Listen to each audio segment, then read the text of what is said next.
It's our Understanding Statistics episode. We'll talk about the differences between automated projections and manual ones. We'll go through the numerical ranges of typical player statistics. We'll discuss X-Stats, Stackcast, saves, and much, much more. It's a number-filled episode, and Mike Podhorzer of Rotographs joins this week's show to discuss. Beat the Shift is next.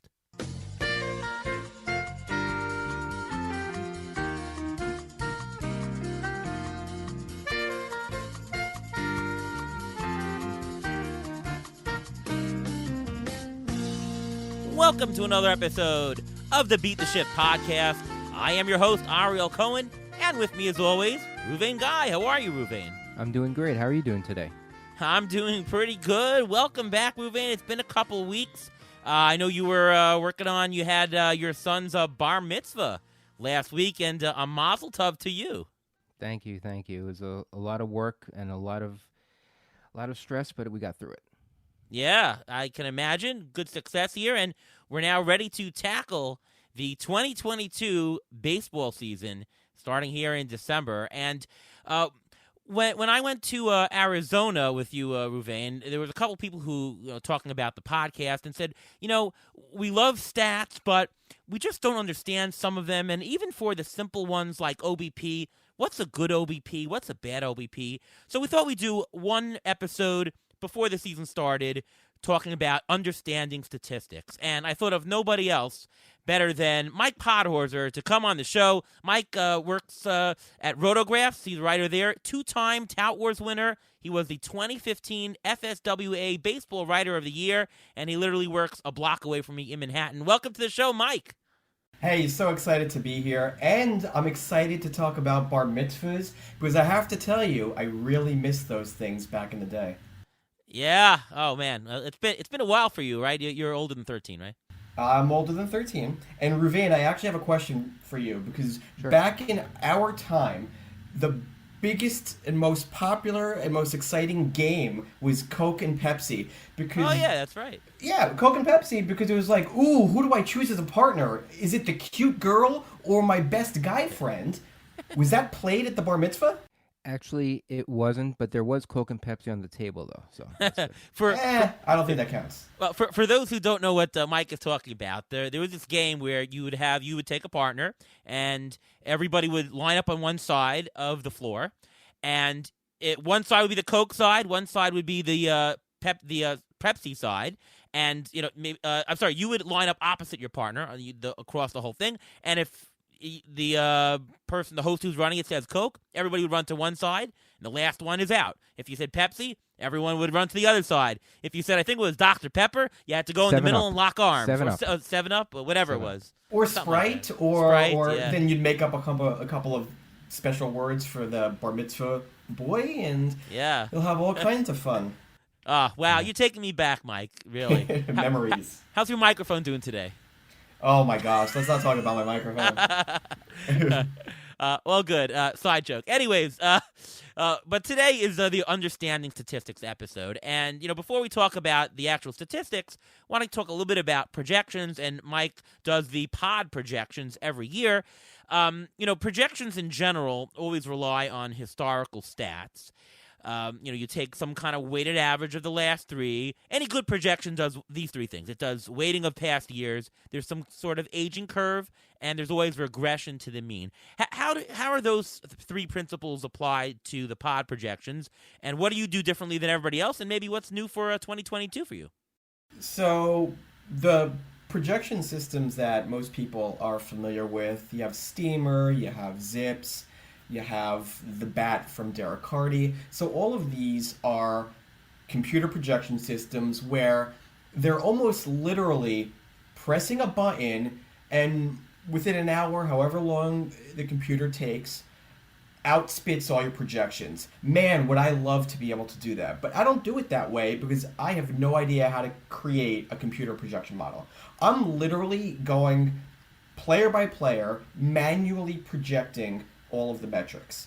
And therefore, I don't do it the same way as the computers. So the computers, for anything in life, a lot of times you hear, oh, this is art and not science, or this is mostly science and a little bit of art. projections from a computer are all science because none of the developers of these systems, Derek Hardy isn't going into one of his bat projections and saying, I think Juan Soto is going to hit a couple of more home runs than the bat is projecting. That's not what he does. It's 100% science based on all of his formulas, and everybody gets treated the same way based on whatever formulas and equations and regressions that he has added into his system.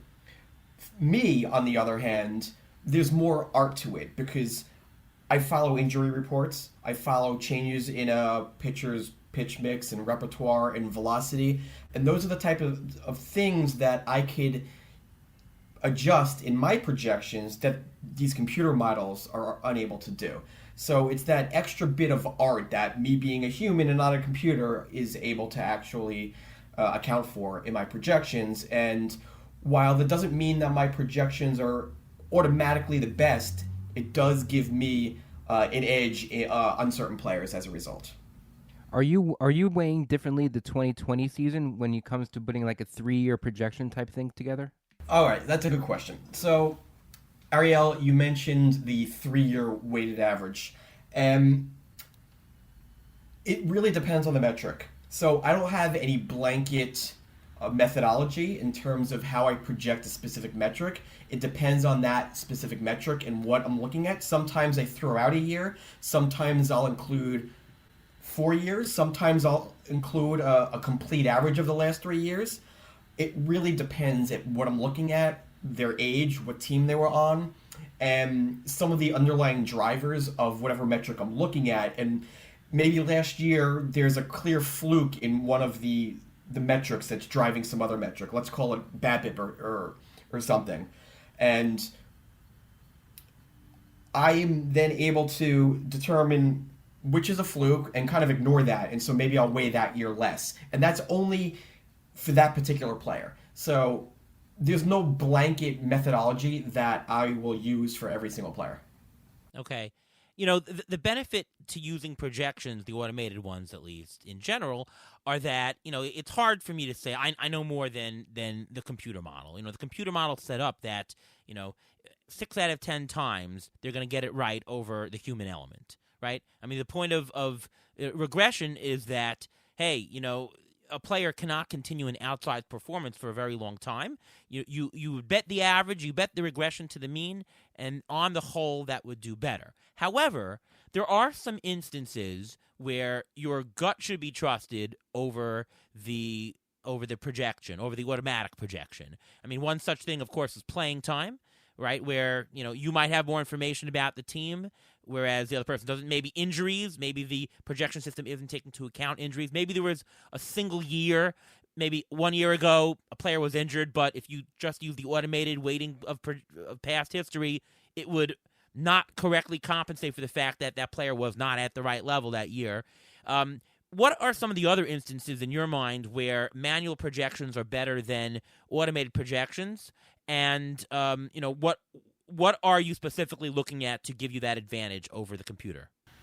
So a lot of times there are it's the Jose Bautista, JD Martinez. Let's take those two as examples. So back in the day, let's go way back. Jose Bautista was not much of a fantasy asset. Nobody was very excited to roster Bautista. Then all of a sudden, he had that massive breakout year.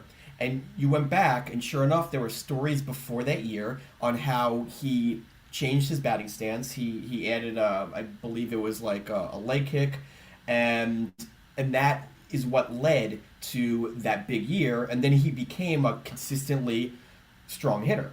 And so when you have an explanation behind a surge in performance, and the same thing goes for JD Martinez, he changed his swing, and you had that explosion in his performance. When you have that explanation, the projection systems, all they see is a major breakout that suddenly came, and while they are weighting that because that's the most recent year, they're also heavily weighting previous years of much poorer performance. But when I'm looking at these articles of the changes being made and that drove the new performance, I'm then able to weigh the most recent year because that was driven by a specific change. I can weigh that much more heavily than the computer systems. And so that means that I'm going to be more bullish on these players, and the computers are going to miss out on them. Right, right. No, and that's a good point that, there's always, just take the example of weighting. If you do 60, 30, 10 as the percentages for most recent, next most recent, that's a good base case. But of course, for each individual player, there might be a better one that takes into account the skills correctly. Ruvain, are there any other blind spots of projections in general that you have found?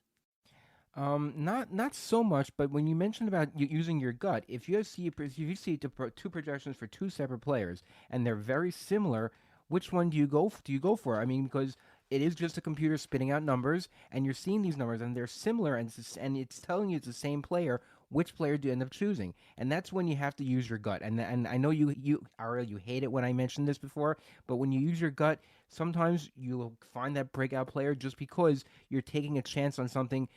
I mean, what's the difference between a red apple and a red apple? They look exactly the same thing, but one may have a worm in it, and one may be the juiciest apple out there. You don't know until you actually see. See, the thing with using your gut is that although you might be telling yourself that you're using your gut, you're still using either data, scouting, or a combination of both, even if you're not realizing that you are. Because you're making a decision based on two different players that look to be the same, and then when you say, oh, well, my gut is telling me this one is going to be better, there is a reason inside of your head that you're choosing player B rather than player A, and that's not your gut saying it. That's a reason that you can point to, even if it's kind of like a subconscious reason that's making you move in that direction. Yeah, I mean, the gut here is, I guess, based on actual fact. But yeah, I mean, we tell our listeners on the show that, not everybody has the time to go through player by player like Mike and has the technical savvy to know how to weight the different years and to recognize, which year is more credible than the others. So, we suggest using ATC projections, which is a good base because ATC does incorporate some manual systems as well. It incorporates all the automated ones and the difference of opinion. And, going with an aggregate is usually better. But question to you, Mike, in terms of relying on projections during the season, right when the season starts, even if you're 2 weeks in, you go by projections, right? You're not going to say, oh, the first 2 weeks a guy, hit 10 homers. This guy is a new level. You assume that he's going to regress back to the projection level. But at some point later in the season, maybe towards the end, you know that the projections from the beginning of the season, they're probably almost meaningless, and the year-to-date stats are far more reliable as predicting what's going to happen for the rest of the season. At what point do you think is the switch where you think that you're relying much less on projections from preseason and much more on what's going on year to date? I honestly don't think that switch really happens as early as most people think. Every study that I've read that has compared the overperformers, and let's call it WOBA, through maybe the All-Star break compared to projection, all of those studies have proven that those overperformers and the underperformers then move in the opposite direction, coming closer to their preseason projection over the rest of the year. So, on average, all players are going to move toward their projection. However, that's on average, and that doesn't really help the typical fantasy player because we're talking about specific players and we don't own the entire league. So, what you really want to do is dive deep into the metrics, read the storylines, a change in batting stance, a change in pitch repertoire, increased fastball velocity, a decline in velocity, and try to explain why a performance is much better or much worse than was expected. If you can't explain it, then more often than not, that player is going to move back to where we expected him to be. If there looks to be a logical explanation, then absolutely I would start heavily weighing what's happened so far and feeling like while the player might not totally keep it up, he'll probably keep up most of his gains and finish closer to what he's been doing than what he was originally projected for. Anything to add, Ruve? Yeah, I actually think for hitters and starting pitchers, it's probably around a month time that you get to stop using the projections because usually at a month, The hitters have about 100 at bats under their belt. The starting pitchers have about 5 starts, and you start to begin to see a trend as to whether or not they're going to get close to their projections or not. Middle relievers, I think you have to wait about 2 months because you don't know their full role yet. They always change up and they always work on things in the first month or two of the season. So I think there is a cutoff point, and I think you should really I mean, if people start making trades based on projections 2 months into the season, people in the league are going to be up in arms saying, why are you doing this? This is based on projections. It's not based on what we're seeing already. So, I do think that there is a cutoff, and especially if you can do trades, there has to be a cutoff.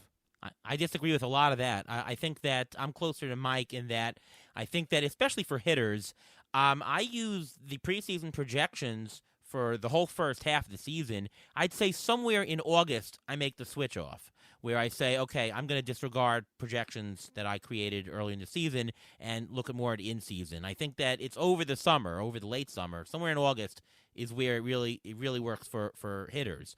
Pitchers, especially relief pitchers, I do switch earlier. I think that when a pitcher establishes, let's say, a very different K-minus BB percentage early on, I think it's a good sign the pitcher has changed. That stabilizes quicker than some of the hitting statistics. So I think that for projections, maybe for pitchers, I rely for the first 2 months, and then I'm pretty much switching over to in-season rates.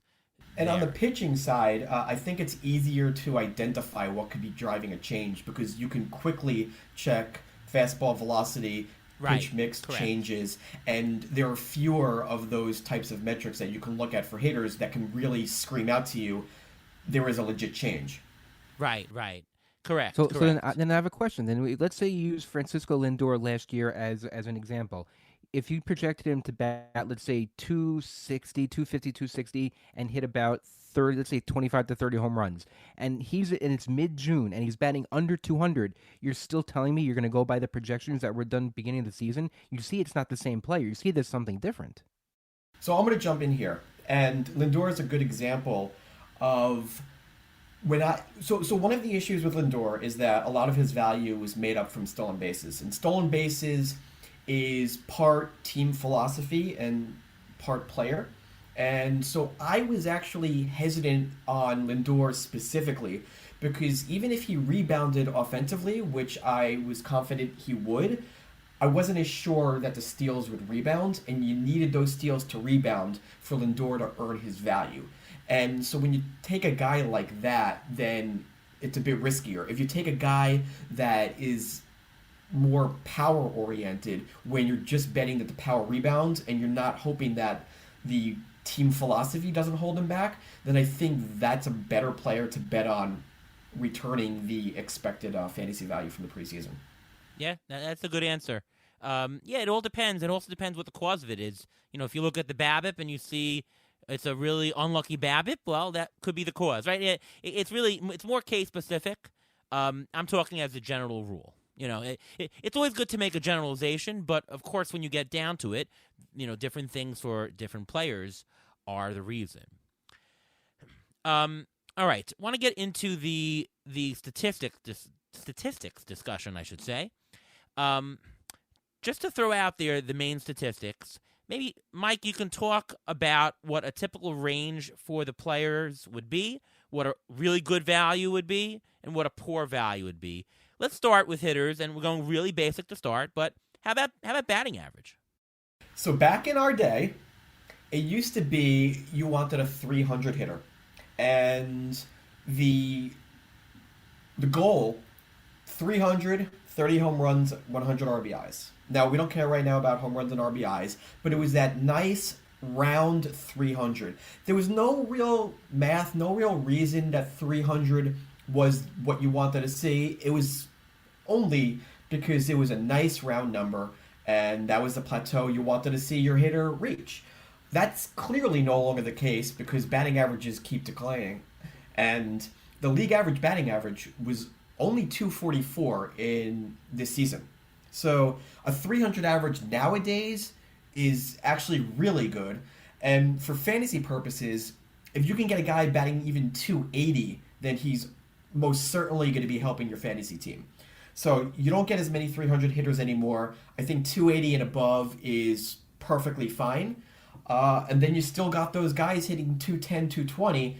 And if you do have one of those on your team, they better be hitting 40 home runs. Now, you mentioned that the league batting average was 244, although that's not going to be the average in a rotisserie league because you're picking more elite players. You think the average has got to be pumped up a little bit more? Yeah. 250, 255 for the yes, average. Right? a bit, absolutely, a bit higher in fantasy leagues for sure, because you're not drafting your fourth and fifth bench guys that barely play and are more there for defensive purposes. But it still is the case that I would imagine in general fantasy league batting averages have come down along with the league-wide batting average. Right. Let's do OBP and slugging. What are the general ranges and what are really good numbers for those? Yeah, so again, on-base percentage is driven by batting average and walks. And walk rate spiked in 2020. I don't know why. It's kind of odd, but it did. And it went right back to where it had been previously this year. And so OBP has dropped along with batting average. Last year, or this season, was 317 league on-base percentage. If you're talking fantasy league and a player, you probably want at least a 330 mark. The elite guys are at 400 and above. Barry Bonds, for those listeners that are old enough to remember him, he was an absolute monster, and his on-base percentages were over 500 several seasons, which is just insane to wrap your head around. Nowadays, it's Juan Soto, it's Bryce Harper, it's Mike Trout. Their OBPs are consistently over 400, and their value skyrockets in leagues that count OBP instead of batting average, in that all three of those guys are so far above everybody else because of that huge OBP advantage. Right. And slugging? Slugging is also on the downtrend, which is kind of surprising given the increase in home runs. But again, slugging is going to account for singles because singles is one base, so that is part of it. So if batting average is declining, it will be bringing down slugging. So league average slugging, 411. Again, in the good old glory days, it used to be a 500 slugging percentage, but given that the league average has been declining, then I would say 460, 480 is good enough. But what really is more important than slugging itself is ISO, which is short for isolated slugging, and that's simply slugging minus batting average, and that's really looking at your extra base power. So if you're looking at a guy that has a slugging percentage of 450, but he's hitting 350 in terms of batting average, then he really isn't showing much power. As opposed to the guy who's batting 200 with a 450 slugging. That guy has way more power, but you wouldn't realize that if you only were looking at slugging percentage. Right. And, of course, OPS is just on-base plus slugging. The league average was 728. If you're getting an OPS of, let's say 800, you're doing really, really great. And below, 650 is the pits here. Just a question about, these rate stats, batting average, OBP. How skewed are they versus, home runs? Meaning, if you're at 300 and there's not that many people with a batting average over 300, how elite is that versus the elite homer people? Meaning, how important is it to get that elite batting average in a fantasy league versus the power? So I guess maybe you're combining bell curve and counting stats versus ratio stats. The thing with counting stats versus ratio is counting stats you could always trade for and add to your total. Ratios, the more at-bats and the more innings pitched you get, the harder and harder it is to move in that category. So I think it's really important to build an early foundation in that. Whereas home runs, you could be in sixth place at the All-Star break. All you need to do is trade a pitcher, trade stolen bases for a power guy, and you're going to move up several places in home runs, whereas it's much more difficult to trade for ratios just because it fluctuates so much, and you might think that you're trading for a good batting average guy, and they just get unlucky on the BABIP, and they end up batting only 250 the rest of the way. So it's a lot harder to move from a low batting average or OBP over the rest of the year. So I think it's important to start off strong in those categories. I would say, though, that for the ratio stats for the pitchers, though, it's easier to move. I mean, you could have a couple of really crappy outings, and And you all of a drop, sudden, yeah. yeah, This is true because innings are much less than at bats. right. It's also, I think, easier to drop a bad pitcher, whereas there's nobody batting 150 on your team, unless your name is Chris Davis for the Orioles. Um, and it's easier to just drop the guy who has disappointed to a 5 ERA with poor supporting metrics, and you can drop him, and all of a sudden your team is better having dropped a guy. And that's not as easy to do on the offensive side. Let's talk about some ratios here. How about walk rate, strikeout rate? What would be an average rate? What would be a really good strikeout rate and walk rate for a hitter? So walk rate has been, aside from 2020, it's been pretty stable in the mid 8% range. I generally like to see my guy that I'm looking at walk at a double-digit clip, so 10% and above. And you'll see the elite guys, the Joey Vottos, the Sotos, the Mike Trouts, they're up between 15 and 20%. It's rare that a hitter is going to walk over 20% of the time. And then, of course, there are those guys who sometimes, bafflingly, if that's even a word, sometimes they're at leadoff because they're fast and you have the old school managers. They come around with like a 3% walk rate with like a 290 OBP. And the problem with that is you might think, oh, my league doesn't use OBP, so I don't care. But you do care because a low walk rate means they're getting on base less, which means fewer runs scored opportunities and fewer opportunities to steal bases. So if anybody tells you that walk rate doesn't matter unless you're in an OBP league, they're wrong. Okay, moving along to strikeout rate. So that listeners, you probably are well aware that strikeout rate has been rising and rising and rising and rising. It looked like it peaked in 2020. Of course, 2020 was a weird short season, so who knows where it would have ended up over a full season. But in 2021, it was at 23.2%. And this is just much higher than it's ever been in the past. And so now a guy in the mid-20s is really not a big deal. Once you get to 30%, then it starts getting worrisome. And if you're at 30% or higher, you need to be hitting 30 plus home runs. Otherwise, you are going to be batting like 200 and you're going to risk getting benched and you're going to be hurting fantasy teams. I also like finding the guys who are striking out at like a mid-teen rate or below. And I get even more excited about the guys who are only striking out 15% of the time that also have power. Because putting the ball in play that much more often, obviously that's more opportunity to hit home runs. And then you end up with your elite Juan Soto's, who I keep bringing up because his skill set is just so good. Right. Yeah. That mid-teens for strikeouts is key because that strikeout rate really translates to the other statistics. If you're putting the ball in play and you're not striking out, I mean the law of averages say that it's gonna find holes. Right. Your batting average will easily be higher. If you have a player that has a low strikeout rate, you're guaranteed for him to be pretty good in batting average, or at least have a high floor in batting average, I should say. How do these rates compare from this 2021 compared to 2019? Because I know they supposedly changed the ball. I mean, 2020 was a shortened season, but from a full year to the full year, did you see a major change? And did you think that the changing of a ball, like let's say if they go back to the ball from 2019, do you think that's going to make a change in all these statistics? Absolutely. So what we see here is home run per fly ball, and I don't have ISO up, but I would imagine that ISO is down as well because it's driven obviously by home runs. Home run per fly ball peaked. I believe this was a historical high in 2019 of 15.3%. In 2021, this dropped to 13.6%, which is a substantial drop from one year to the next.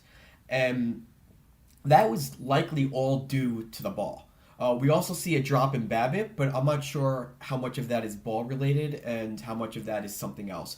But it definitely decreased power, and I think that's exactly what baseball was going for. Yeah. Homer to fly ball rate is important because, players tend to trend towards some kind of ratio between their ground balls, fly balls, and line drives. So if a player is hitting 30% of his balls in the air, you want that homer to fly ball ratio to be higher. So it's a good component breakout of everything. And then we come to barrel rate. Could you, Mike, could you explain what a barrel is and what a barrel rate is and why it might be important? Yeah, so barrel rate is one of the many metrics that the Stackcast team had developed. And essentially, it is the ideal combination of launch angle and exit velocity that produces a an elite result. And I can't remember off the top of my head what that result is. It's possible it was like an 1,000 OPS or some really good result that they considered the ideal result. And it's this perfect combination of EV and LA, which is exit velocity and launch angle, that will produce that elite level of performance. And so you get a range of exit velocities and launch angles. So basically, it would be like a matrix. So the ideal launch angle given a particular exit velocity would be this, and that's what would produce a barrel. So barrel percentage is out of all your batted balls, how many of those were labeled as a barrel with that perfect combination of exit velocity and launch angle.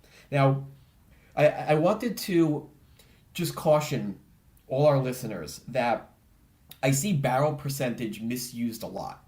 The problem here is that barrel percentage uses all batted balls as the denominator, which is fine if you understand that, but what ends up happening is you can't hit a barrel on a ground ball. All ground balls, none of them are barrels. They can't be barrels because of the requirements for that EV-LA combination.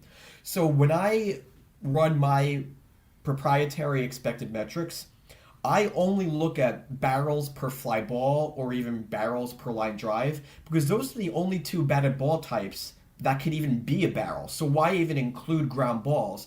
That ends up hurting ground ball heavy hitters, and then you're double counting their ground ball percentage. Right. No, that's a good point. The average barrel rate this year was about 8%. Barrel per barrel event, at least how they defined it. Anything over 10, 12% is really, really good.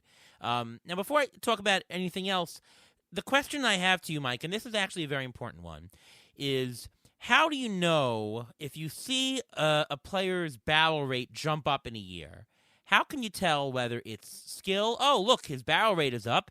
That means that it looks like he's figured out how to, I don't know, maybe the launch angle, or he's changed his skill. Or, well, it doesn't, if you have a very unusual barrel rate that's high, well, that's an outlier, folks. He can't be that good, right? We come up with this all the time where we're doing analysis and we're saying, oh, look, it's gotten better. And on one hand, you can say, well, that means he's better. And the other hand, you say, well, that was a fluke. Like, how can you distinguish for strikeout rate, for barrel rate, for homer to fly ball, or any of these statistics that, no, guys, this is for real and it's trending upward versus, hey, that was a fluke. It has to come back down to earth, so don't have that great an expectation.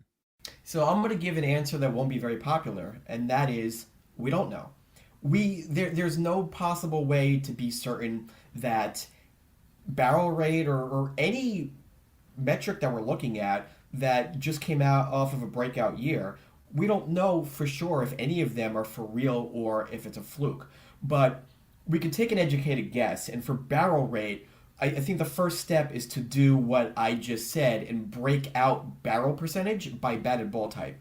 Remove all ground balls, take apart barrel percentage, look at barrel per fly ball, barrel per line drive, compare it to previous years. You might realize that the barrel rate is increased only on line drives, and then at least you know it's only a specific batted ball type, and then you can dive in from there. Or maybe you realize that the batter is actually hitting far more fly balls than he ever has. And what I said before, you can't hit a barrel on a ground ball. So if you're hitting fewer barrels and you're giving yourself more of a chance to hit a barrel given your batted ball type distribution, then your barrel percentage probably is going to go up. Even if you're not hitting a higher rate of barrels per fly ball, you're simply hitting more fly balls. So these are the types of things that you need to do when looking at these metrics, is break it apart and figure out what's driving the metric and then try to understand from there, well, why is he hitting a higher rate of barrels per fly ball. Did he pull a Jose Bautista? Was there anything that he changed about his swing that you can find? If not, then, it's really anyone's guess if he's going to be able to keep it up. Yeah, I mean, I'll say a few things. First of all, you're right in that, you can always drill down into further components to verify something. Even for like walk rate or strikeout rate, I like to drill down because I do the WPDI and MPDI statistics where we're looking at what players and pitchers do on a per pitch basis. Well, is the batter swinging more out of the zone? Is he swinging more in the zone? If you break it down further, you might say, okay, he's striking out more because he's swinging more outside the zone. And that might be true, and then you'll know it's for real. Versus, well, there's nothing underlying supporting it. Maybe it was fluky, right? So drilling down the component level is one way to do it. I'll also say that trends help. If you see a homer to fly ball rate going up steadily for 3 years in a row, I think that's a trend in skill. I wouldn't say, well, the last year is the highest, so it's the outlier. I could say it's a trend. It also depends on the how much the outsized year is. If the homer to fly ball rate is 15, and all of a sudden it's 45, well, I mean, triple, that sounds like a ridiculous number. Whereas if it was 15, and 22, okay, maybe there is a little bit to his new level. So it depends on the size and magnitude of the offset. Anything to add, Ruvain? No, what I would say is that everyone who doesn't know what these numbers are should go back and listen to all this again and write down these numbers, because when it comes to the end of the draft and you're looking for these players, sometimes you find these hidden gems by knowing these statistics. Yeah.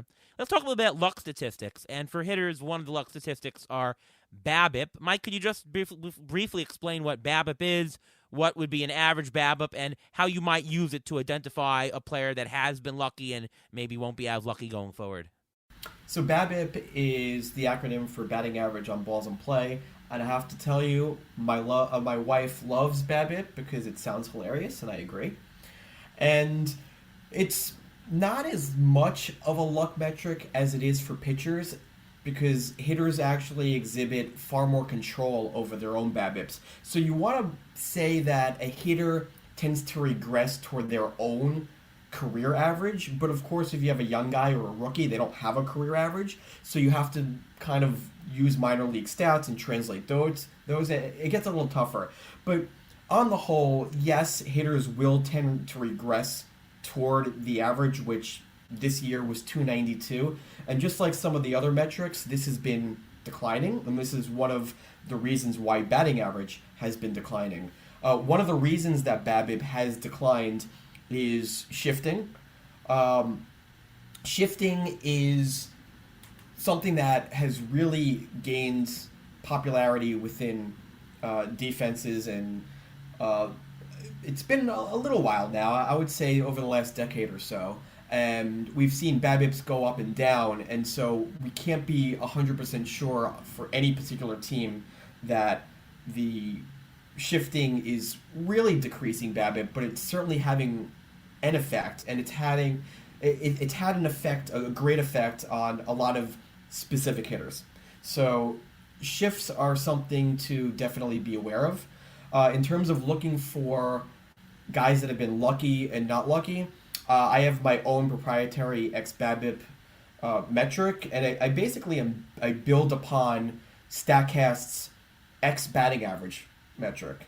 And while it's not BABIP, you could assume that the discrepancy between X batting average and actual batting average is because of BABIP, and Stackcast is thinking that the hitter deserves a higher BABIP or a lower BABIP than it's actually posted. The flaws in Stackcast is it doesn't account for shifts, and it doesn't account for the horizontal angle of the ball, as in, was the ball pulled, was the ball pushed to the opposite way, and these things matter. And so my xBABIP equation attempts to account for these that are missing, and that does a better job of actually correlating with prior season BABIP. Talking about Statcast, we're talking about exit velocity, launch angle. How should one incorporate some of those Statcast measures into predicting if players going to be good? Oh my God, that guy is 95th percent sprint speed, so does that mean he's going to have more stolen bases? Like, how would you use the Statcast measures to really identify pockets of value? Yeah, so the Stackcast metrics are fantastic because we have a whole new variety of quantitative numbers that we don't have to rely anymore on, oh, this guy looks fast. We now have a number to put on the guy, so we now know for sure this guy's fast. Or, oh, he swings hard. Well, now we know exactly how hard he swings, and we know exactly how fast the ball is coming off of his bat because we have exit velocity. So it's fantastic now to put a number to the words we've used in the past and the things that we've seen with our own eyes. And it's helped us develop new metrics. I use a lot of the metrics in my X equations, and I use that to feed into my projections. And so all that data is really important, and we didn't have that like 8 years ago. So it's super helpful, but it's very important also not to misuse the data and interpret it in a way that isn't right. Like barrel percentage, for example, is a good one where just because you're seeing a higher percentage or a lower percentage doesn't necessarily mean that they are hitting for more or less power. So definitely include it in your analysis, but ensure you're using it correctly. Right. I'm going to go to Ruvain first on this one. In terms of statistics, on the hitting side we're talking, what is the best in-season stat to look at, to sort at, when you're making waiver wire bids? Because everybody who does fab, you go to free agents, and, well, unless you've heard the news of this guy was really good this week, you want to sort on something. You want to take the last 15 days, year to date, but you're always sorting on most homers, maybe sorting on at-bats. What are the couple of stats that you look at and sort on or really take note of when looking for waiver wire picks mid-season? Well, first of all, I definitely look at the BABIP because I want to see whether or not how lucky the player's being. Meaning, if you see a player who's on the waiver wire and he's very hot and he's getting on base all a lot, and his BABIP is very hard during the course of the last 2-3 weeks, let's say his BABIP is close to 400, that's not going to last. You want to find someone that is doing something more consistently. So I look for a high BABIP as a warning sign, saying that there is going to be a crash, and you have to watch out for that. But I think the main thing that people should look for is playing time. All these statistics are great, but if you can't play, if you're not on the field, you're not going to get any of these statistics. So I think the best number when you're looking at the waiver wire, for me, is still going to be playing time. These other statistics are great. You're looking for everything. BABIP can be a white lie, meaning you can say he's getting on base, he's doing all these great things, but his BABIP is 450. That's not going to last. That's not something that's, as you mentioned, it's not sustainable. It's just not sustainable. So that can be something you have to be watching out for, especially if you're going in the waiver wire. You want to get that hot hitter. If the BABIP is just so high, I'm just a little nervous about that. Mike, what about you? What are your go-to metrics in season for fab?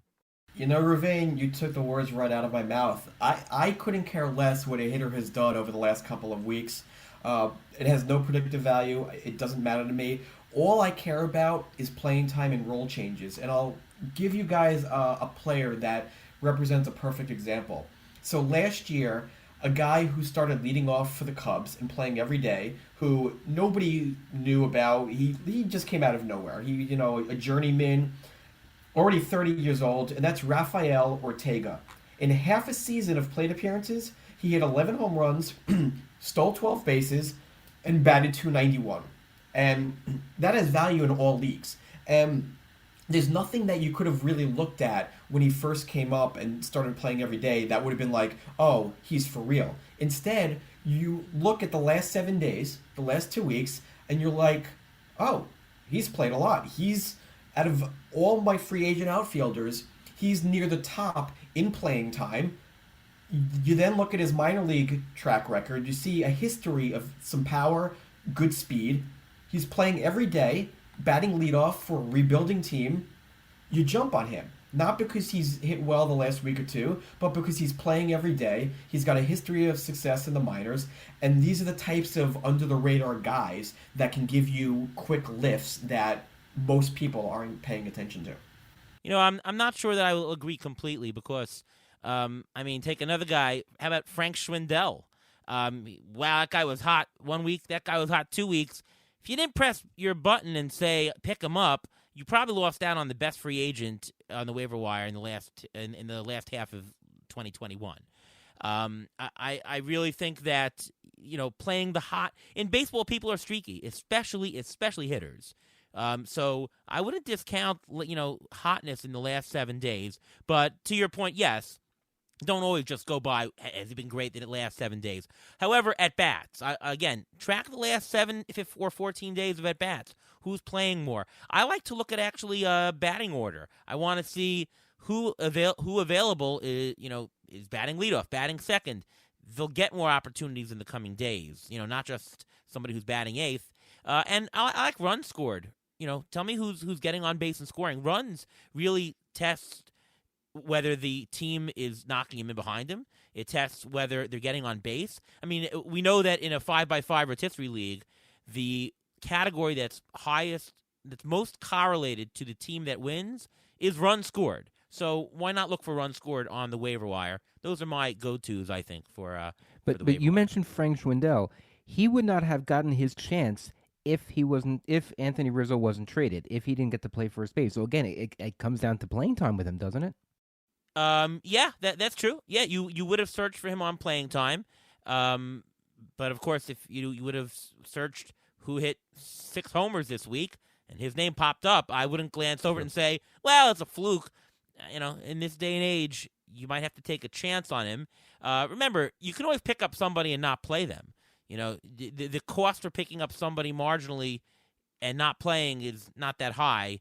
It's probably worth taking that chance for somebody who's performing. And, of course, I wouldn't take it in a vacuum, but it's one of the ingredients I would consider. Let's move over to pitching now, all right? ERA, whip. Mike, what are the – I guess it's hard to talk about for the league. Maybe it's more worth it to talk about what a good ERA is for a fantasy team, and the same thing for whip, I would say. Yeah, I mean, still, for all my years playing fantasy baseball – it's still the 4 ERA is the max. I don't want to be drafting a guy who is projected for a 4 ERA, who has a good chance of a 4+ ERA. I want a guy who's going to give me a 3.5 ERA. And of course, that's harder said than done because the league average ERA is always over 4. So you're not going to be able to fill your entire roster with guys with an under 4 ERA, especially because every year there are always disappointments who you thought he was going to give you a 3.30 ERA, and here he is with a 4.60 ERA. So 4 ERA is still that ceiling where I hope that all of my starting pitchers finish the year below that mark. All right, how about whip? Whip is... That's tough. I don't generally look at whip because I think whip is... it's driven by other things that I look at. So kind of as a side effect, the whip will just happen because I generally prefer high strikeout guys. And if you're striking out guys, then balls aren't being put into play, which means fewer hits. And generally that means a 120, 125 whip max, but it's not a hard and fast rule because guys like Robbie Ray before this year, high strikeout but also high walk guys, I'm fine rostering them, but he's going to give you a 130 whip because he walks a lot of guys. And I'm fine with that if it comes with a boatload of strikeouts. So it really depends on the type of pitcher that I'm rostering, whether the whip is acceptable. Would you? I actually have a question. 1 second. Would you weight the ERA and whip from 2020 at a higher level because there may be a DH, a universal DH next year? And in 2020 we had the universal DH, and if we're going to be switching back to it, shouldn't those numbers have a little bit more weight to it when doing projections? No. First of all, 2020 was such a wacky year. It was a tiny sample size, so any ratio stats like ERA and whip were not very meaningful. But also, I don't think any of the projection systems directly project ERA and whip. I'm not going into... I don't know why Zach Greinke's name was the first that popped into my head, but I'm not going into Zach Greinke's projection and saying, I think he's going to post a 4.17 ERA. Instead, I'm projecting all of the underlying metrics, the strikeout rate, the walk rate, the ground ball rate, the BABIP, the home run per fly ball ratio, and then all the math then calculates what the ERA is projected to be based on those underlying metrics. So the 2020 season has no bearing whatsoever. However, if the DH is implemented, then strikeouts will be lower than they would have been expected. Walk rate would be higher, BABIP higher, home run per fly ball allowed would be higher as well. So yes, ERA and WHIP projections would be a bit higher with the DH. And the real way to do it actually is not to say count or discount a certain year more. The real way to do it is you actually normalize to a base rate. You know, the AL and NL are obviously different environments. If a pitcher goes over to the NL, do you say, well, the heck with all the statistics from the AL? No.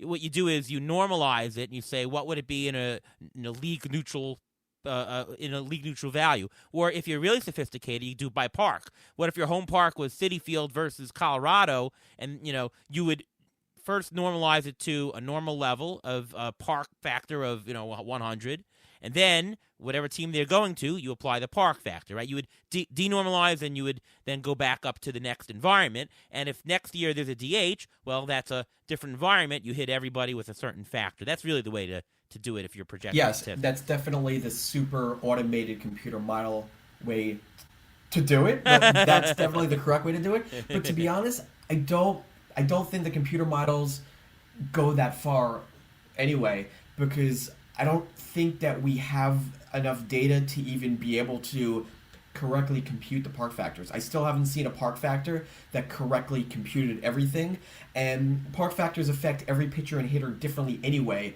and so you would really need individual player park factors, and they don't exist. Most models do use park factors for players, even if it's a generalized team factor, which isn't perfectly accurate. I know Derek Carty does it by matchup. He takes into account weather in Los Angeles earlier in the year versus later in the year. You'd be surprised what these sophisticated models actually do. But what I described is the general method of how you correct that. But my earlier question about WHIP, though, Mike, is you said that you don't look at WHIP, you look at the components. I would argue the other way. I would say WHIP is even more important to look at because WHIP takes into account a bunch of things. It takes into account the fact that strikeouts help it, the fact that walks hurt it, right? It's a good number that is all-encompassing, just like runs are for batters. I say I would value WHIP actually more. I guess it's hard to describe the way I feel. WHIP is the level of value that you say for those reasons, but I don't look at it because I'm confident that the metrics that I'm already looking at will result in a good WHIP.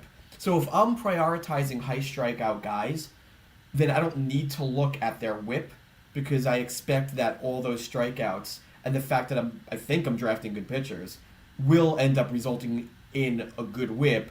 So just looking at the WHIP won't necessarily tell me anything additional that I didn't already know by prioritizing high strikeout guys and guys that don't walk double-digit rates of batters. Right. I guess you're basically saying that you're covering it by looking at some of the Correct. components there.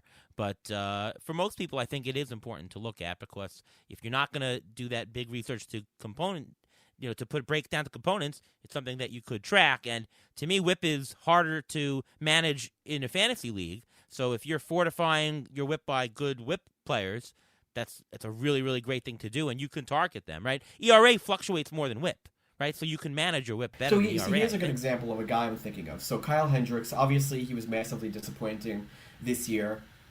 Kyle Hendricks broke everything. No, but the bottom line is Kyle Hendricks has posted a good WHIP every year, but he's a low strikeout guy. And although I somehow managed to roster him for several years, and he's not the type of pitcher I generally like to roster, and even though he has a good WHIP, he's not a high strikeout guy. And so I would look at his WHIP and say, oh, I want him. But then if I look at his strikeout rate, I don't want him. And so what I'm doing is I'm prioritizing strikeout rate and saying, I want a high strikeout rate. I don't care what his projected WHIP is. Because I think with a low strikeout rate, the risk is higher that bad luck via BABIP or home run per fly ball can ruin his season. And of course, this is backward looking because we know that that's exactly what happened to Kyle Hendricks, and he lost even more strikeout ability. Right. But there's just greater risk with the low strikeout guys since they have lesser margin of error.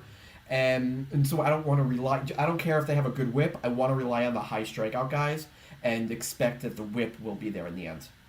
And it looks like the Chicago Cubs don't listen to you because the other guy that comes to mind is Marcus Stroman, who also is a low strikeout guy, and he tends to have a pretty good whip. Looks like they say, we got Hendricks, let's double up on these types of guys, and let's get Stroman. So that's interesting there. Now, we covered walk rate and strikeout rate in the hitter section. It's actually just the reverse of what's good and what's bad. But I want to get to swinging strike rate because a lot of times when I look into a pitcher and say, is he getting whiffs, swinging strike rate is one of the things I look at. What would be a regular swinging strike rate? What would be a good or elite? Yeah, so swinging strike rate, as you could expect, since strikeout rates themselves have continued to go up, swinging strike rate has continued to go up. In the olden days, it used to be if you're at a double digit, all I ask is a double digit rate. That's pretty good. That's no longer the case. The league average right now is 11.3%. So what used to look good, let's say a 10.6, is actually below the league average, and it's actually been hard for me to get used to because I see like a 10.5, I'm like, all right, that's pretty good. It's not. It's well below league average. So you see guys... Yeah. So relievers, just because they generally pitch one inning, they usually on average have higher marks than starting pitchers. So from a starting pitcher, you'll get swinging strikes as high as 15, 16%. But anything above, I would say 12.5%, 13% is very good. And that is one of my top indicators is the ability to get swinging strikes. This also goes for guys who are coming up from the minor leagues. If they're getting strikeouts in the minors, but the swinging strike rate isn't there, they're probably relying on called strikes and or foul strikes. In my non-scientific view, and just anecdotally what I've seen, if they're not getting the swinging strikes in the minors, that strikeout rate is not going to translate to the majors. So really, really pay attention to that swinging strike rate, even in the minors, as that's the most important metric I'm looking at when projecting strikeout rate in the future. Agree. Can we learn anything from swinging strike rate during spring training? Or we would be able to if that was available. I don't. Maybe Statcast has that available. I do use strikeout rate in spring training. However, swinging strike rate, if that was available, would be even better. That would be fantastic. I've definitely identified a bunch of breakout starting pitchers solely by looking at spring training strikeout rate. Yeah, a good question there. Luck statistics. We talked about BABIP in the hitter section, but there's another one that I look at, which is strand rate or left on base percentage. Do you want to just explain to listeners what strand rate is and what to look for in terms of whether a pitcher is Yeah, lucky so or left not? on base percentage is essentially what it says. It's what percentage of base runners were left on and did not score when the inning ends. So if the inning ends and you stranded two base runners, then that gets into the the numerator. That gets into the numerator, and that means that they stranded either a high percentage of the base runners that they allowed or a low percentage, and it generally follows some of the other luck metrics. So if you have a low BABIP, that probably is going to increase your left on base percentage, because if you really think about it, fewer hits on balls in play means that the hits that you do allow are more likely going to get stranded on base because you're allowing fewer hits. So a lot of these luck metrics match up, not all the time, but oftentimes they do. And the league average has generally fluctuated between 72 and 73%. Every year, you'll see the league leaders, again, only talking about starting pitchers, the league leaders will be in the low 80s. That's generally not sustainable, but every year there's some other name or a group of names that are above 80%. Then you have the unlucky ones that are in the mid 60s, the mid to high 60s. So what's great about left on base percentage and focusing on that is that the majority of fantasy owners and articles, they don't look at left on base percentage and they don't talk about it. So if you get a guy who underperformed their ERA because of left on base percentage, then nobody will realize that that's why they underperformed, and they might think that it was legit. Whereas you see, wow, it's a 65% left on base percentage, that's going to probably rise toward the league average. He's going to strand a lot more of his runners next year, so his ERA is going to drop. And so that'll give you an advantage when most people aren't really looking at that metric. Yeah, well, you say nobody, but of course, all the listeners to the Beat the Shift podcast are all well aware because we do talk about that statistic quite a bit here.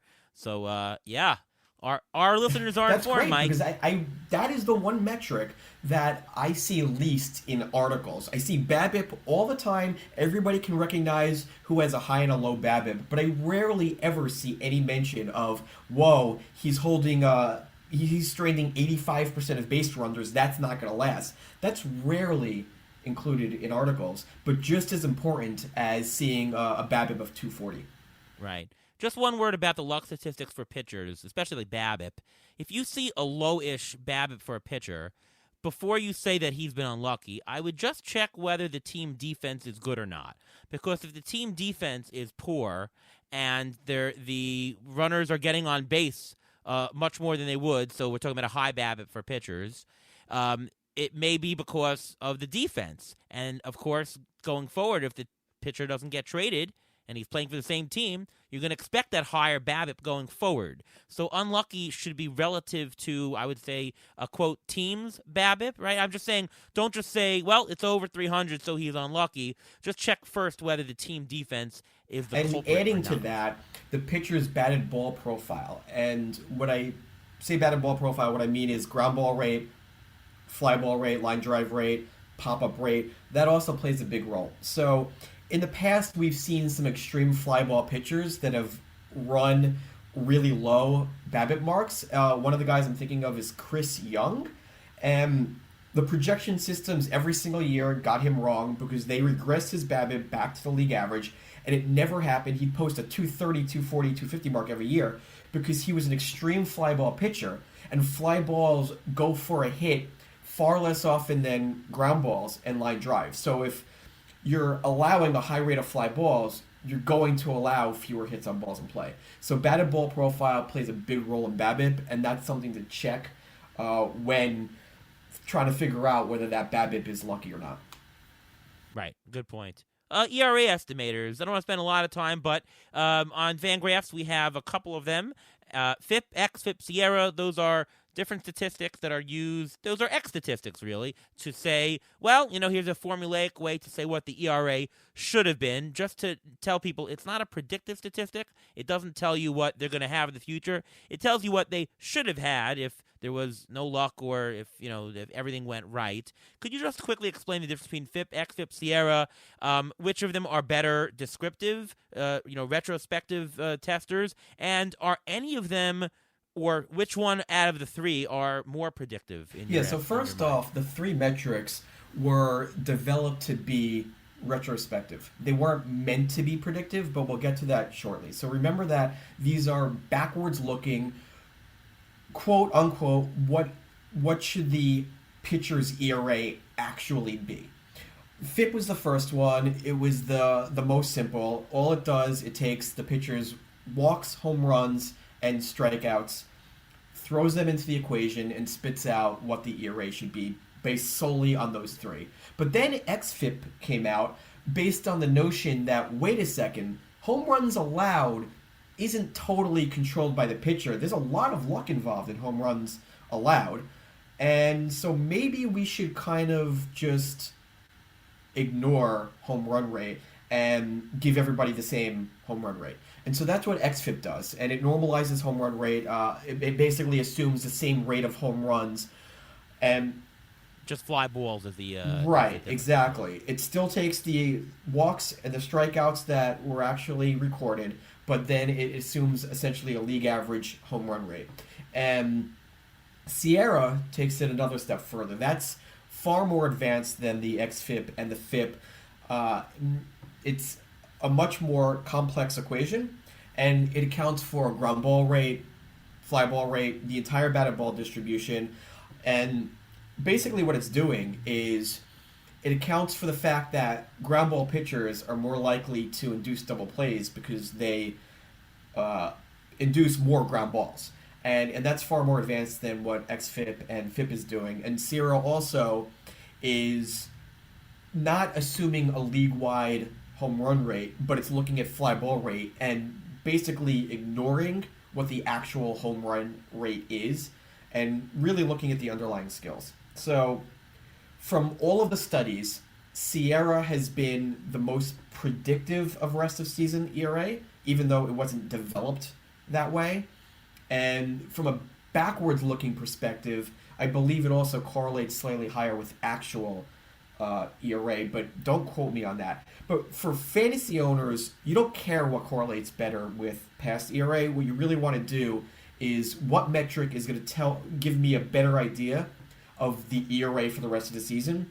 And Sierra is the best, easily. All the metrics beat ERA itself. So you don't want to look at ERA to predict ERA for the rest of the year. So my go-to metric has always been Sierra. I'm not sure why it hasn't caught on because it seems like FIP and xFIPs continue to reign supreme.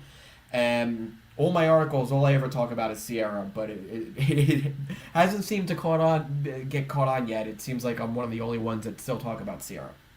Yeah, I like Sierra, although I will say that if I like to look at the high FIP to ERA and xFIP to ERA outliers, and you do get pockets of good undervalued from there. In fact, you'll get actually bigger differences in some of the FIP and xFIP names than you would from looking at Sierra versus ERA differences, if that makes sense.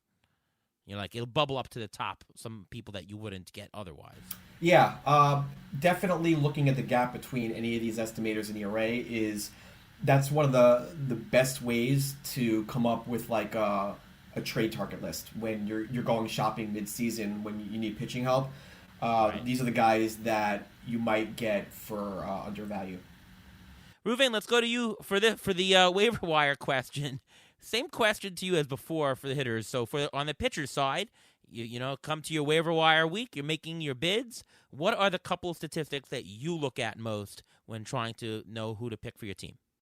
Well, I'm definitely looking at the K percentage. I look at actually K per nine. I want to see exactly how many strikeouts this pitcher is getting, especially when I'm looking at middle relievers or a possible closer.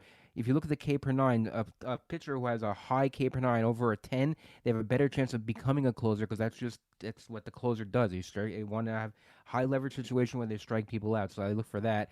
But same thing like for the batters. I'm looking for their role. I'm looking for how they're being used. I'm looking for the state of the rotation that they're being played in. If there's a 6-man rotation, if there's a 5-man rotation, if there are injuries, if there's a rookie that's going to be coming up soon. All these things play into which pitcher I want to get. But for me, there's some things that I always want to have. I always want to have on my roster a middle reliever with a high K rate, and that's the main thing because in that way, if you do have any injuries, you can usually plug in that middle reliever, and that solves the problem for at least that week. I'll just say there that I think K percentage is superior to K per 9 because you can, you want to find out strikeouts per batter, not just per inning. You can walk the farm, and you still have a high. Ariel, I'm glad you said that because I've written articles on that specifically. And I was never sure if anybody actually read those articles and had that aha moment because it hasn't changed the behavior of some writers that I'm thinking of right now. But yeah, the per plate appearance metrics are far superior than the per 9-inning metrics. And those per 9-inning metrics should just be phased out so nobody can misuse them anymore. Yeah. And, of course, I do read your articles. Mike, if people, I will say at the end, but Mike's articles are the first thing that comes out every morning from Monday through Thursday at Rotographs. That's definitely my on the train or, my my morning coffee article of the day as it comes out at, I think 8:15 every morning. But anyways, I do use K per 9 in my articles, but I do both. I interchange both, meaning sometimes I'll throw a K per 9, sometimes I'll throw a K percentage.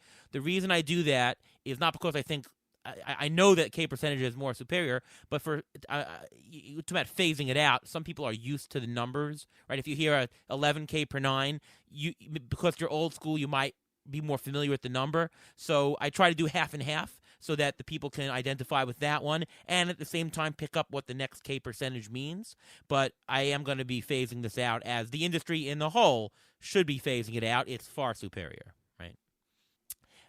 What about you, Mike? What are your favorite stats to look at? I'm also like Ruvain with strikeout rate, but what I want to see, obviously strikeout percentage, I want to see the strikeout percentage driven by swinging strike rate. So I want to see both of them strong. I don't want to see a 30% strikeout rate, but a league average swinging strike percentage. I want to see a 30% strikeout rate with a 14% swinging strike percentage. If it's not driven by that swinging strike percentage, then I'm a little less confident that that strikeout rate could be sustained, because that means that it's being driven by a combination of called strike rate and foul strike rate. And I just don't think those are as sustainable moving forward as swinging strike rate is. I'll give you a better one that I use instead. How about K minus BB?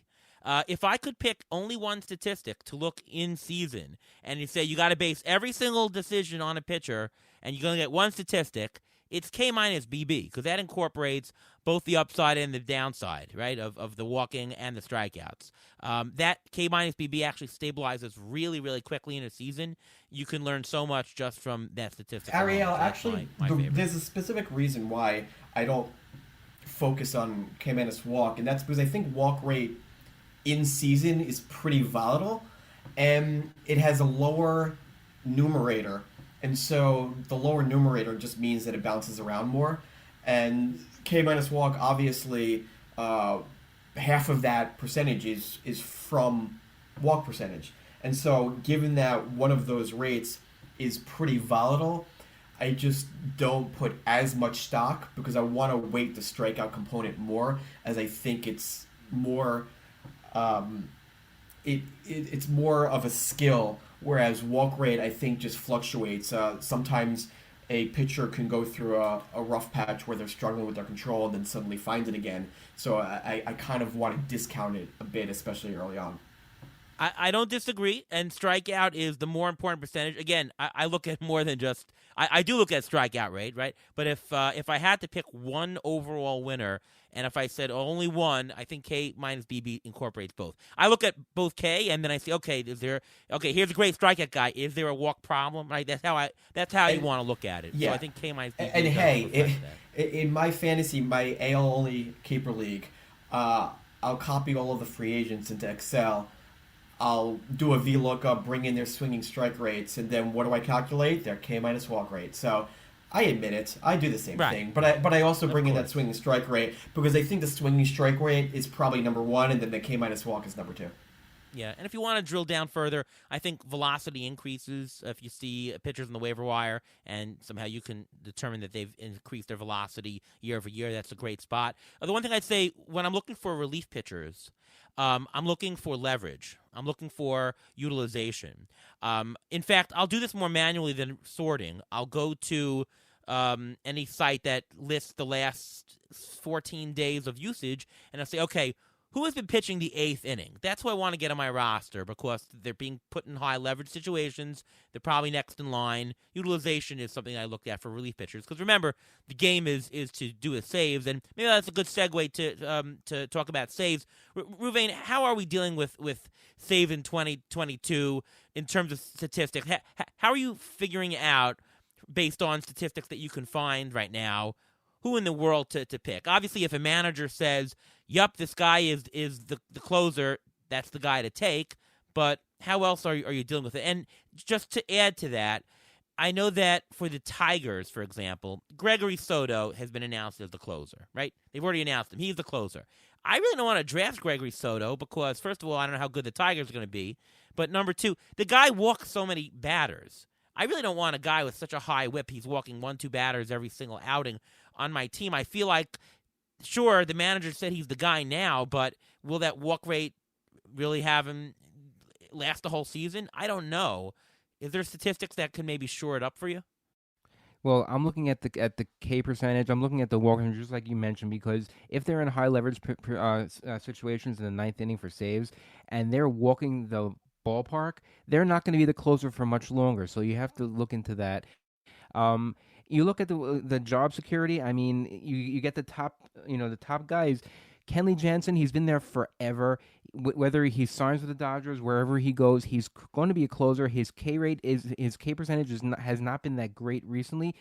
But you know what? There are pitchers who get a lot of ground balls, and they're not the sexy relievers, but they're out there. And worst case scenario, you just buy the whole Rays bullpen because they're always worth something in fantasy. They're not just striking out guys; they're having the ball but in play, but they're also getting people out. And everyone is being mixed and matched into high leverage situations. So when in doubt, go with any. That's my AL only Tout War League strategy. Just buy the Rays bullpen. Yeah. In fact, we suggested that last year, saying that, even though the Rays, you're not going to find a guy, there is no guy, but, if you own, especially in mono leagues, if you own shares, 2 out of the 3 or 3 out of the 4 of the bullpen in Tampa, you're going to get your share of saves, and you're going to get some really good quality relievers. So that's one strategy, and probably probably cheaper than going for some of the top guys, and you're hoping that they stay out. Obviously, if you get a guy like Liam Hendricks, he's worth paying the extra buck for because he's the guy and he's good. But if you're going to just guess on a guy, why just guess on one guy and pay a lot because we think he's the guy? For the same price, you can buy 2 Rays pitchers. That'll help all your ratio stats, and you'll get some percentage of saves, and you'll get some wins because they vulture a lot of wins as well. Mike, any other statistics that we should talk about, either for pitchers or hitters that you might look at? This isn't a statistic, but I just wanted to jump onto the scouting for saves. So I think rather than look at the metrics and the bullpen first, I think the best path forward is to identify bullpens where a guy is named, and Gregory Soto on the Tigers is actually a really good example. Identify a guy who has really shaky skills, who you don't think will last maybe even a month in the closer role, and instead seek out the highest skilled reliever in that bullpen, and he'll be your cheap target, especially in a mono league, on the bet that he might eventually take over the closer role. And even if he doesn't, a guy who's giving you good ratios with a really good strikeout rate that might save a game or two here or there. Obviously, as a reliever, he can still win 4 or 5 games. That still has value in AL-only leagues. And if you can draft him in a late round or get him for $1 in an auction, he's going to earn more than that. And he still has that chance of taking over the closer role if you did your research well. And you can collect a bunch of them. And you can pick up a couple of guys behind that shaky named closer, thinking that you're going to hit on at least one of those guys. Yeah, the only thing I'll say, though, is to be worried is that it really depends on what team. And I think you're talking about teams where they're going to name a guy, it's going to be a one guy, and there you go. Because I'll tell you, give you 2 examples that I think they're probably not a good bet to buy. David Bednar on the Pirates. I love David Bednar. We recommended getting him all year last year. And he's clearly the best pitcher on the Pirates in the bullpen. But I'm not sure he gets save-offs. I think he might be just a high-leverage guy. I mean, look at last year after the trade deadline. It wasn't him getting the saves in the end of the year. It was Chris Stratton. I think they wanted David Bednar to go into the high-leverage situations, and it might be a money thing. It might be because, saves add up to money when they go to arbitration and eventually down the line, and they certainly don't want to trade him, so they're keeping him away, and statistics say you should have your best pitcher in your high leverage situation. So Bednar might be a guy to stay away from, even though he's a high-skilled guy, because he might not close. Same with Camilo Doval. I think in San Francisco, maybe they go with the other names, the Rogers, McGee, whoever they have, and they use Doval in the high leverage situation. Really depends. In the Rays, it could be anybody. It really depends on the team. I think more than anything, you need to know not just who the closer is and the next in line on teams.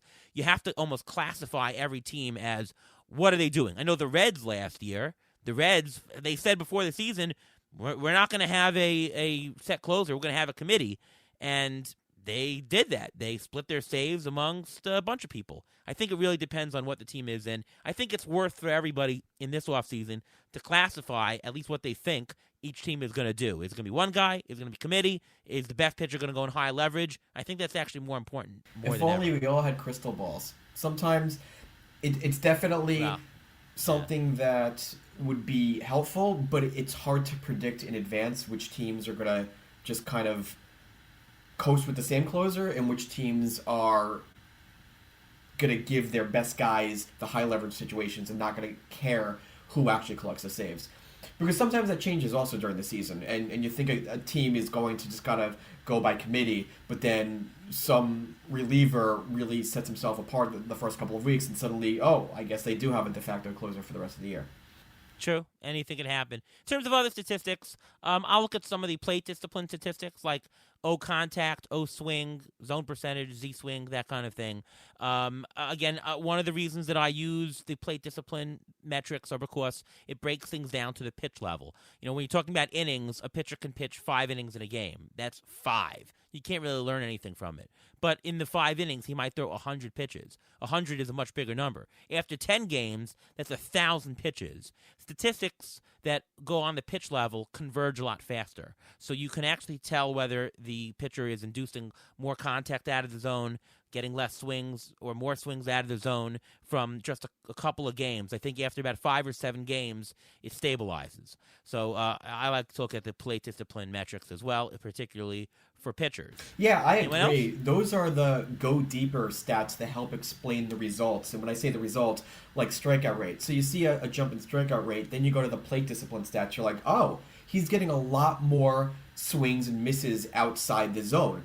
That's why his strikeout rate is up. So then your next question is, well, what is he doing differently? Why is he getting more strikeouts? Why is he getting more swings and misses or more swings outside the zone? Then you jump to the pitch mix and you see if there are any changes there. Then you go down to the plate discipline metrics of each of those pitches and see if there's a specific pitch that he's generating more outside of the zone swings. And then you just keep on going deeper and deeper down the rabbit hole. Now, that doesn't tell you anything about whether he'll continue to do that, but at least it explains the performance that you've been seeing, which is the first step.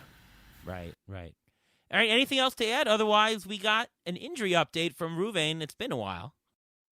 Yes, it has, and I want to preface this by saying that because of the lockout, there is going to be less injury news out there. Teams are putting less information out there, so whatever you can get, take it and run with it. So I'm going to start with Max Muncy. He said at the end of November that he isn't healing as quickly as anticipated. He had a torn UCL and a dislocated left elbow in October. He decided to go against surgery and doing the rest thing only. He may not be ready to start spring training, so just something, there's a situation to monitor. Ronald Acuna, multiple videos have come out of him hitting, which is great. He's hitting, he looks great, but we haven't seen him running yet. Once we see him running, then we'll have the full picture. I think he will be one of the top 2 or 3 picks, he should be, in this year's next coming draft. DJ LeMahieu underwent sports hernia surgery in mid-October. He's expected to be ready for spring training. This may have affected some of his playing toward the end of the season. Alex Bregman also had a little swoon at the end of the last season. He had surgery for his right wrist in early November, which may explain it. He's supposed to resume baseball activities in the beginning of January, and he looks good so far to begin spring training on time. Jameson Taillon is also recovering from ankle surgery. He had it in late October, and all signs point to that he'll be ready to start when April comes around. Carlos Carrasco had surgery in mid-October to remove a bone fragment in his right elbow. We don't know how long this was going on for that, so it's possible that this was affecting his pitching, and maybe he would actually benefit from an opener because he didn't do well in the first innings. But I think that he should be perfectly fine for when spring training starts.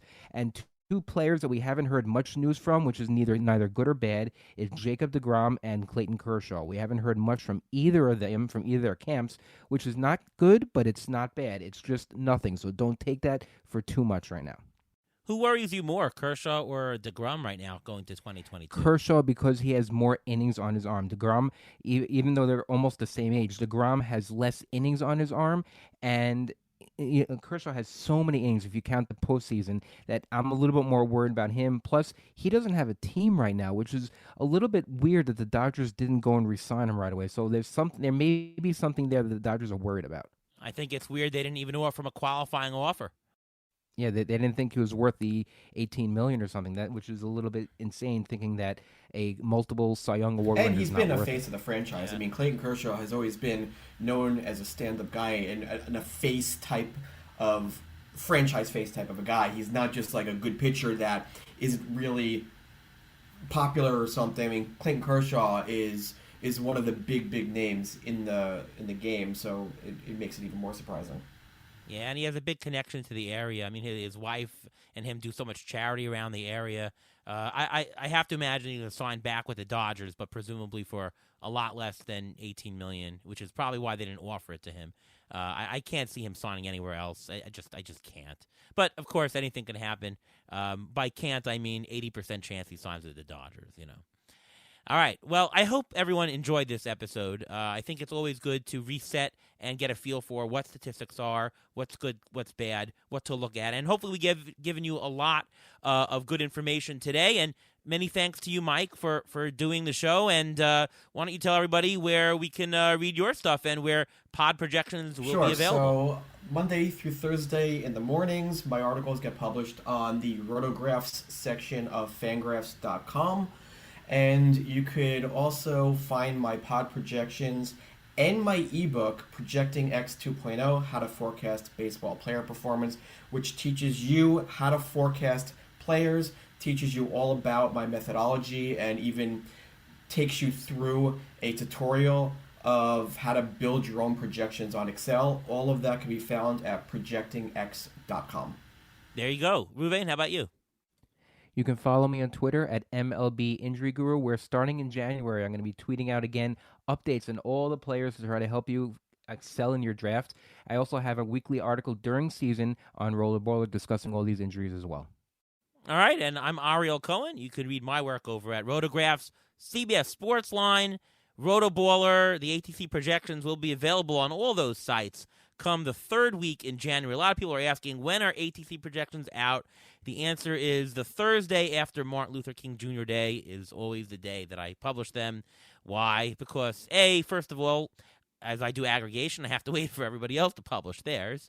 But it takes me most of January, and then Martin Luther King Jr. Day, where I'm off from my regular job. That's my final check, and off to the printing presses. So third week, Thursday in January, ATC projections will be available there. And you can follow me on Twitter at ATCNY. And, of course, you can listen to the Beat the Shift podcast, where I will appear every week right here on this channel. All right. Once again, thanks so much to Mike Podhorzer for guesting on this show tonight. And for all of you out there, have a great offseason. Get ready for your drafts, and we'll see you next time.